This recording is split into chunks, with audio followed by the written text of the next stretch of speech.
பொள்ளாச்சி தொகுதியில் போட்டியிடும் அதிமுக வேட்பாளர் கார்த்திகேயன் நகராட்சி பகுதியில் கட்சி நிர்வாகிகளுடன் சென்று தீவிர வாக்கு சேகரிப்பில் ஈடுபட்டார். அப்போது அவருக்கு அதிமுகவினர் பட்டாசு வெடித்து உற்சாக வரவேற்பு அளித்தனர்.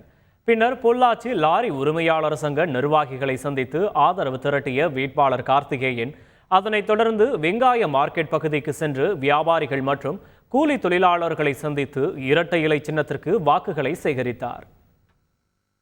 பெரிய பிரச்சனையாக மக்கள் கூறுவது என்னன்னு கேட்டால் தென்னை விவசாயம் பயங்கரமான கடுமையாக பாதிக்கப்பட்டிருக்குது. விலையில்லாத சூழ்நிலை கடந்த 3 ஆண்டுகளாக நிலவுது.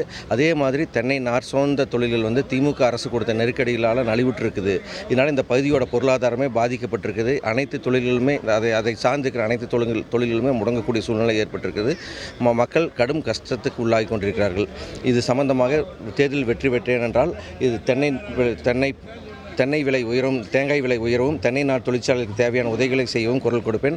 அதே போல் தேங்காய் எண்ணெயை நியாய விலைக் கடைகள் மூலமாக கொடுக்க குரல் கொடுப்பேன். செய்திகளை உடனுக்குடன் தெரிந்து கொள்ள உடனே சப்ஸ்கிரைப் பண்ணுங்க.